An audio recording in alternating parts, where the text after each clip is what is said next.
चला तर मग आज बनवूया कोल्हापुरी ठेचा. ठेचा म्हणा किंवा खरडा दोन्ही एकच, पण वेगवेगळ्या भागात वेगवेगळ्या पद्धतीने तो बनवला जातो. चला तर मग करूया सुरुवात. इथं मी ठेचा बनवण्यासाठी 15 ते 20 हिरव्या मिरच्या घेतल्या आहेत. त्याचे देठ काढून असे तुकडे करून घ्यायचे. त्यानंतर 2 चम्मच तेल घालून मस्तपैकी भाजून घ्यायचे.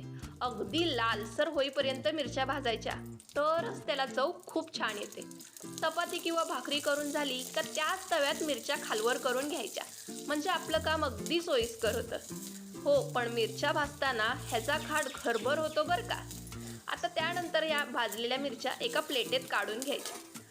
आपण या मिरच्या भाजल्या का एक छोटा कांदा आणि अर्धा टोमॅटो सुद्धा याच कढईत भाजून घेणार आहोत. आता प्रत्येक भागात ही बनवण्याची पद्धत वेगवेगळी असू शकते बरं का. काही भागात कांदा घालण्याऐवजी कांद्याची पात घालतात, त्यांनी सुद्धा ठेचा खूप छान होतो. पण दोन्ही केलं तरीही ठेचाला चव मात्र मस्त येते. आता हे बघा, थोडासा लालसर होईपर्यंत भाजला की यातच अर्धा टोमॅटो आणि तोही बारीक चिरून घालायचा बरं का, म्हणजे आपल्याला ठेचा ठेचायला जरा सोपं पडतं. हे दोन्ही जिन्नस एका प्लेटमध्ये काढून घ्यायचे.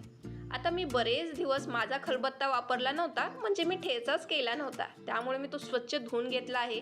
खलबत्त्यामध्ये आपण भाजलेल्या मिरच्या काढून घ्यायच्या, 10 ते 12 लसणाच्या पाकळ्या, त्यानंतर आपण भाजलेला कांदा आणि टोमॅटो हे यात घालायचं आणि मस्तपैकी ठेचून घ्यायचं. आता मीठ मात्र इथे जास्त लागतं बरं का. हिरव्या मिरच्या आहेत त्यामुळे थोडंसं मीठ किंचित जास्तच लागतं. एवढ्या ह्याच्यासाठी मी 1 मोठा चम्मच एवढं मीठ घातलं आहे. तुम्हाला खरं सांगू का, ठेच्याची चव वाढते ती या खलबत्त्यामुळे. खलबत्त्यात वाटलेला ठेचा खूप छान लागतो, त्यामुळे शक्यतो मिक्सरवर ठेचा करूच नका.